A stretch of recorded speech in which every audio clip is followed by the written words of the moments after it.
Yeah. Mga loyalistang bangag. Yo. Mga loyalistang bangag ay nahay sa propaganda. Mga loyalistang bangag may sarili mundo kasama bangag nilang presidente. Sila'y mga nakapula parang uniform sa eskwela. Sinasamba ang pamilyang bangag na parang telenovela. Mayaman daw sila sa talino pero naniniwala sa fake gold na kwento. Nakahay sa propaganda, di na kailangang suminghot. Oh my Ghost Project pero si bangag wala daw alam dito. May nawawalang bilyones, ingay politika lang daw. Walang programa, hindi mo lang daw get. Sa utak nila si Junior ay best of the best. Mga loyalistang bangag, bilib na bilib sa amo nilang adik. Mga loyalistang bangag, may mata pero bulag sa katotohanan. Mga loyalistang bangag, hay na hay sa propaganda. Mga loyalistang bangag, may sariling mundo kasama bangag nilang presidente. Plano, programa, ha? Ano yon? Basta ang slogan nila, BBM lang tayo. Kahit bahana sa kaliwat kanan, kasalanan ni Tony Duterte, hindi ng Marcos namin. Kahit walang nagawa, grabe achievements, pero puro posters lang palang improvements. Sa tuwing may kritisismo sila'y nagwawala. Laging sabi BBM is the best, sumingot the best. Mga loyalistang bangag, bilib na bilib sa amo nilang adik. Mga loyalistang bangag, may mata pero bulag sa katotohanan. Mga loyalistang bangag, hay na hay sa propaganda.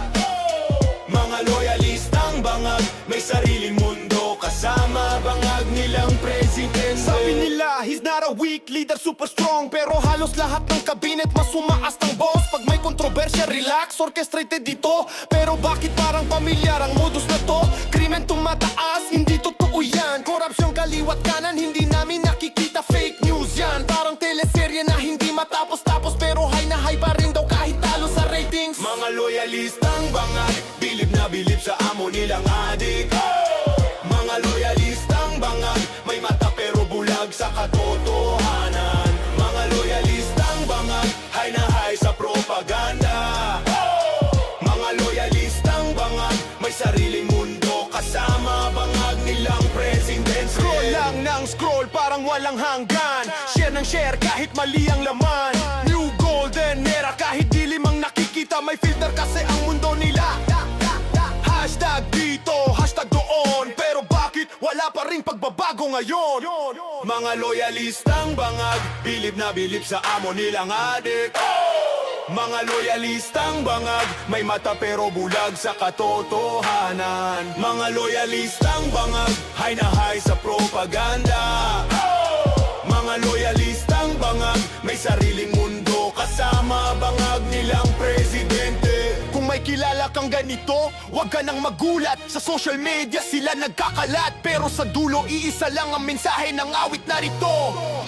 Magising na sana sila, mamulat sana ang kanilang mga mata. Wag puro bangag, sana'y lumiwanag din, para naman may pag-asa pa ang Pilipinas natin. Mga loyalistang bangag, bilib na bilib sa amo nilang adik. Mga loyalistang bangag, may mata pero bulag sa katotohanan. Mga loyalistang bangag, hay na hay sa propaganda. Mga loyalistang bangag, may sariling mundo kasama bangag nilang presidente.